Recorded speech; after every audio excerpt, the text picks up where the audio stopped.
June, 1944. The sky over southern Europe is not blue. It is bruised, scarred, heavy with smoke that never fully drifts away.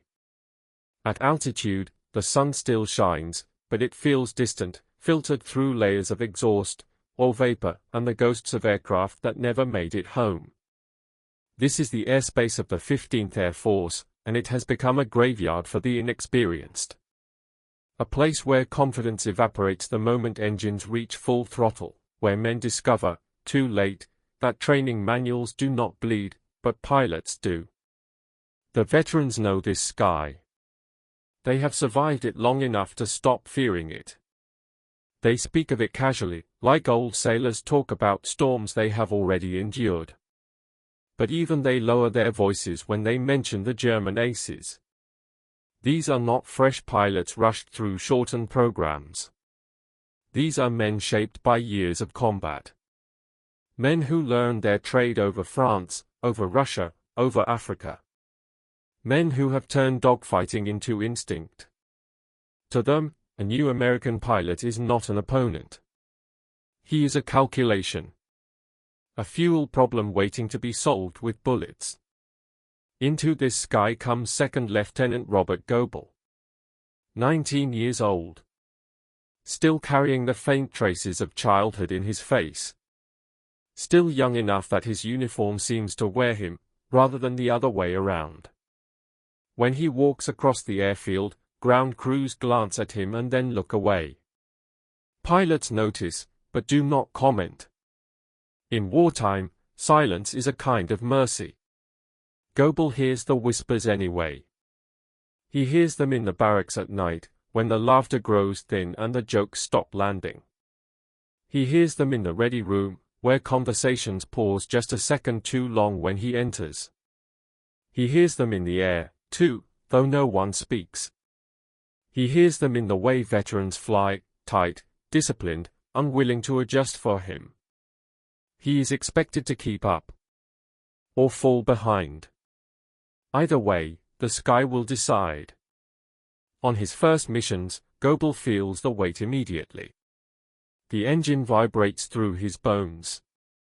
The cockpit is loud, cramped, unforgiving. There is no space here for doubt, but doubt comes anyway. It presses against his chest as the formation climbs, as the ground falls away, as Italy shrinks into a patchwork of fields and ruins. Somewhere above him, German pilots are already watching.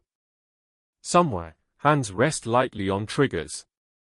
The first attack comes without warning. It always does. One moment the sky is empty, the next it is alive with motion. Silver shapes diving out of the sun. Tracers ripping through air that seemed harmless seconds earlier. The radio erupts with shouts, broken, overlapping, unfinished. Goebel reacts the way he was trained. He turns. He climbs.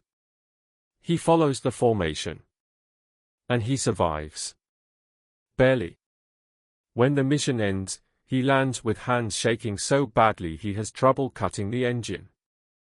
On the ground, no one congratulates him. Survival is not an achievement here. It is a temporary condition.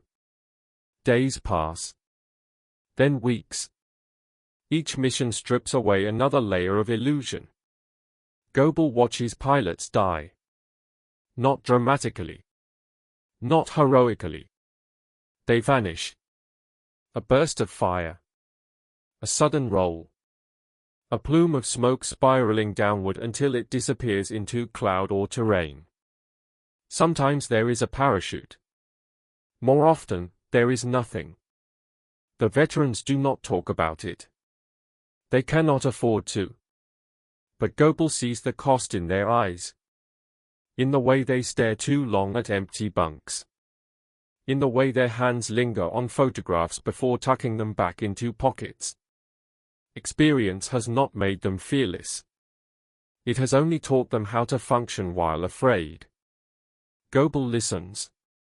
He watches. He learns. He notices that the German attacks follow patterns. That the aces prefer altitude.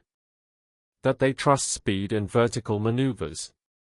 That they expect Americans to react the same way every time.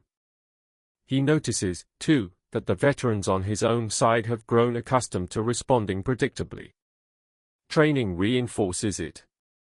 Habit locks it in place. Predictability keeps you alive, until it doesn't. On one mission, he watches a seasoned American pilot chase a Messerschmitt upward, engine screaming, oxygen thinning. He sees the trap forming seconds before it closes. He wants to warn him, but the radio is chaos. The German stalls deliberately, rolls, drops onto the American's tail, and fires. The Mustang falls away trailing smoke. That night, Goebel does not sleep. He lies on his bunk staring at the ceiling, replaying the fight again and again. Not emotionally. Mechanically. He rewinds angles. He imagines alternatives. He wonders what would happen if someone simply refused to climb. If someone denied the Germans the fight they wanted. The idea is dangerous. Almost disrespectful. The veterans would call it foolish. The manuals would call it wrong. But the manuals were not written by men being hunted by experts who had already learned how to defeat them. The next time the Germans attack, Goebel hesitates. Only for a moment. Just long enough to make a decision that will follow him for the rest of his life. He does not climb. Instead, he pushes forward and down, breaking slightly from the formation. From above, it looks like fear. Like a young pilot panicking. Like a mistake. One of the German aces notices immediately. He turns, confident, already counting another victory. Goebel feels his heart hammer against his ribs. He forces himself not to look back. He keeps his speed high, his movements controlled. The German closes the distance. Then another joins him. Two experienced killers pursuing a teenager they believe is already finished. At lower altitude, the air thickens. The margin for error shrinks. The Germans hesitate, just a fraction. It is enough. Goebel snaps his aircraft into a sudden, violent maneuver. Not elegant. Not refined. But perfectly timed. The first German overshoots. The second tries to adjust, but the geometry is wrong now. The fight has changed shape. Goebel fires. The sound is brief. Controlled. When the smoke clears, one enemy aircraft is falling. The other is fleeing. Above them, the sky feels different. The radio is silent. Not because there is nothing to say, but because no one knows how to say it. A 19-year-old has just done something no one expected. Not with raw skill. Not with bravado. But with defiance. From that moment on, Goebel is no longer invisible. The veterans watch him more closely now. Not with admiration. With curiosity. With unease. Because what he has done challenges assumptions they have built their survival on. It suggests that experience can become a weakness. That habits can be exploited. The Germans notice too. They begin hunting him deliberately. They test him. They probe his reactions. Each time, Goebel adapts. He never repeats the same solution. He never gives them what they expect. He chooses fights carefully. He disengages without shame. He understands that survival is not cowardice, it is strategy. Mission by mission, his confidence grows, but it is a quiet confidence. There is no celebration in it. No thrill. Each kill weighs on him. Each victory comes with images that follow him back to the ground.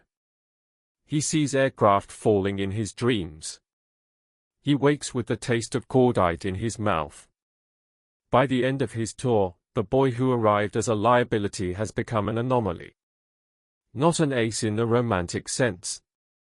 Something colder. Something more unsettling. A pilot who thinks like a hunted animal, and turns that perspective outward. When the war moves on, when the skies grow quieter, when the veterans finally allow themselves to breathe, Goebel does not talk about what he did. He does not need to. The truth lingers in the silence he leaves behind. In the deadliest airspace of the war, surrounded by men who had survived everything the world could throw at them, a 19-year-old refused to play by the rules. And in doing so, he outthought the very pilots who were supposed to destroy him.